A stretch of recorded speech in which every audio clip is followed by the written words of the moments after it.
Hey everybody, I'm Zach. And I'm Jake. We're in the Speakeasy, and we are the Dirt Road Men. Thinking at the beginning of the talk video.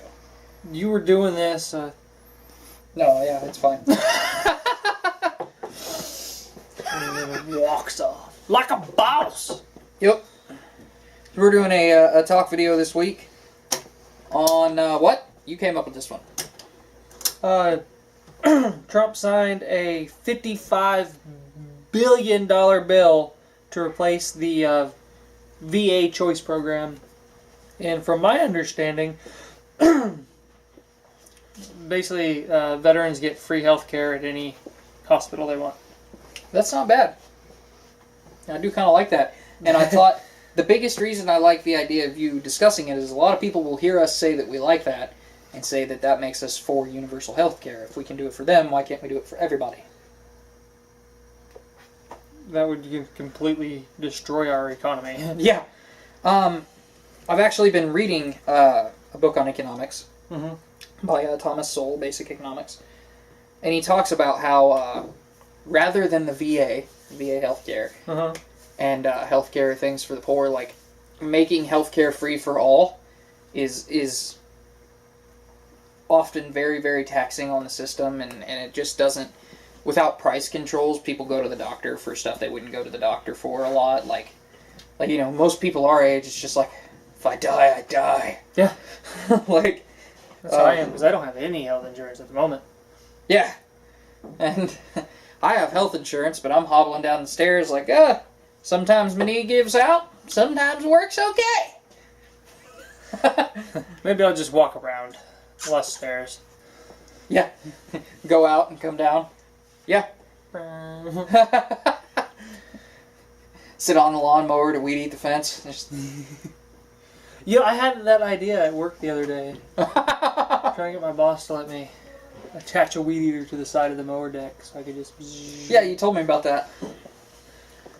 But, see, if you do it for a select few people, and by and large, people are still required to follow prices, the prices will escalate to account for those people.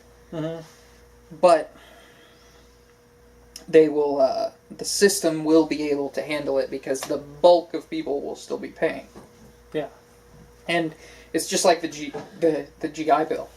We can afford to do it for a select number of people. We can't afford to do it for everyone. And the easiest way to do it is like, hey, you laid down your life for our country, we're going to make the rest of your life a little easier. Yeah, and I don't know exactly how the VA and all that actually worked. I just know it was kind of a pain in the scrotum. Well, like, talk about your essentially stepfather, I guess. Okay, it's kind of backwards, but I know. It's he had to explain. have hernia surgery, and he had to go out of state to have his hernia surgery. Yeah, he had to drive like at least 5 hours just to have a hernia surgery to get a VA doctor. And, frequently when I argue against socialized healthcare, it's because the VA is what socialized healthcare looks like. And I think, and it's argued in Basic Economics, that rather than making it free for everybody, you're better off giving those that you want to provide it for vouchers of some kind. Sort of like food stamps. Yep. Kind of. And then, you have a very selective process because the society can only hold so many, so before it destabilizes the whole industry. And so I think that actually will be cheaper on us, better on us economically, and better for veterans across the board. Who, honestly, very few people, I think, are more deserving of healthcare than people that signed a contract that was payable up to and including their life. Yes. For their country. Like, even if you're doing a desk job, maybe you get deployed at a desk job and you go to guard an oil field and all of a sudden you get overrun one day and just destroyed. I mean, that doesn't happen very often, but it's a risk. Yeah. It's kind of like becoming a cop. Like, by and large, most cops get to retire. But some cops get shot while they're eating their breakfast. Or some walk into a 7-Eleven after shift, get a couple of donuts and a pop on the way home, and get shot, stabbed, and robbed by 3 people who just walked up behind him just because he's wearing a badge and a uniform. Yeah. Uh, And I think part of the reason this is good for veterans in the short term, too, is like the regulations and all the random crap imposed on our medical system now has it all kinds of awry, so that insurance prices are high, care is high, everything's ridiculous. too damn high. Yeah. This excellent healthcare plan we got in 2012 drove my insurance up more than double. What was $90 a month for me and my wife became $150 a month for just me. Yeah. Don't get sick, honey. I swear we have insurance. We do now, if you're watching this. We're good now. I'm talking about when I worked in the warehouse. Well, now it doesn't matter. Yeah, now we're not mandated. Insurance prices are, in general, dropping a bit, but not as much as they came up. Yeah. But there's reasons for that, and we don't need to get into the entirety of universal health care in this video. It's just another good thing Trump has done that I think I like. Also, he's been looking at signing a bill that a lot of people seem very surprised and happy about. What's And I that? think it would be hilarious and a good idea for him to do it. I thought it would have been a good idea for Obama to do it, but I didn't want our first black president to be the guy to do it, which is signing a bill decriminalizing marijuana at the national level. That'd be... I think that would solve a lot of problems. Including prison overcrowding. Yes. Now, one thing I will say is I talked to a couple local cops lately, and they said, like, if you go to, for instance, the Douglas County Jail, our hometown area, there's virtually no one in there on, like, pot offenses alone. And they said that a lot of times people are very lenient on pot offenses. And let me be clear, like, neither of us smoke pot. Never have, actually. Nope. Which I doubt a lot of people will believe. Probably not. But Is it because of my hair? maybe. But also just because so many people have at least tried it once. The guy we talked to earlier today. he, Really? Yeah, his face, man. But he's like, I've tried everything, and this guy would not let us go. He seemed like he'd be cool if we actually had time to sit down and BS with him. He's like, man, I've tried everything. I've tried this and this and this, and that was all 35 years more ago. And I'm just like, I believe you. Yeah. But we're pretty libertarian on the idea of drugs. Even if we don't like the idea of doing them, we don't care if somebody else is doing them, so long as it doesn't directly affect us. And we think particularly legalizing pot and taxing it like cigarettes would be excellent for our economy. It's done wonders in Colorado and a lot of the other states it showed up in. So long as you don't live in my house, you can do whatever you want. Yeah, exactly, right?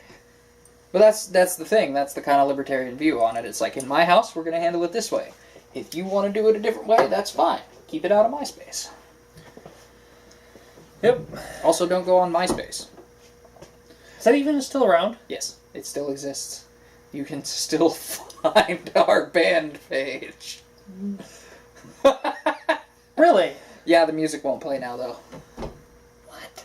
Yeah, that's okay. I don't want anybody finding our band page.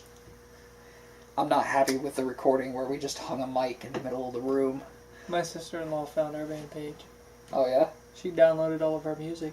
Wonderful. We're her favorite band. Great. Like, you don't even know any of the names Dude. of our song. Well, not only that, but like if you compare our music to what it sounded like live, it was apples and oranges. At least. Like what sounded the worst on recording was my favorite song to play live. Become? Mm-hmm. Maybe it was because it had the most feeling in it, because that second to last chorus got added in there when my ex and I split up, and I just walked out in the garage and was like, screw this lady. Adam Sandler's during The Wedding Singer, he sings a song after his wife leaves him at the altar, and like the first half of the song he wrote while they were still together, and the second half it's like right after she left. It's amazing. See, this when my ex showed up at band practice and picked a fight with me, and we practiced at our drummer at the time's house and everything, and it just it sucked, and I was angry, and it was embarrassing, and it was a painful time also because, I was a teenager. Yeah. This would go amazing with. Yeah, probably would. Yeah, that would be another bill that would be good. And I've been for that even when Obama was in office, but I thought it would be bad for people that were against him to be able to use against him. Yeah. It's like, man, maybe don't make the first black president the guy to legalize pot. I feel like some racist people are going to use that poorly. And at the very least, it's going to be cannon fodder for a lot of jokes. I already had to switch off to the other one. I'm good. I'm sticking with this stuff. That's a healthy glass, my friend. I can't... I have trouble with sizing. Jameson Castmates. It's pretty good. Yeah, they'll have seen our review, but no, they won't. This goes up tomorrow. Review coming soon. By soon, I mean within the next month or so.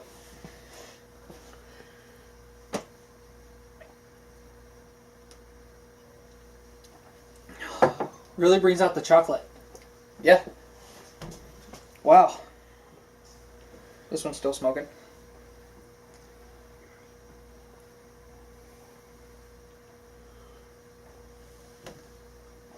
Okay, so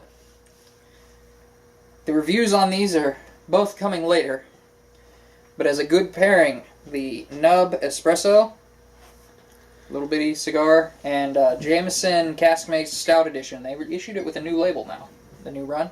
Really? Yep. That must mean that they're going to keep running it then. At least for a while, yeah. It sold really well. I'm glad, because I was afraid it was going to run out.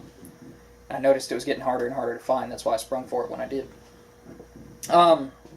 Pairs really well. Nice. So anyway, anything else we want to talk about this week? Oh, this is the first time you're seeing it, so we named the bar the Speakeasy. The Dirt Road Men Bar is now called the Speakeasy. Welcome to the Speakeasy. Yeah. Down a lonely little dirt road and hidden in a little place that you probably wouldn't look. We have our own little bar under construction. We're pulling all the whiskey out from over here, but that's going to be behind us eventually. We're hoping we can get a kegerator over here, but for a while we might just have a counter or a shelf or something. But we'll work on it. Okay. Look, welcome to the Speakeasy. Lower your voice or get hit in the head. Nice. I like the little catchphrase there. I should put on a t-shirt.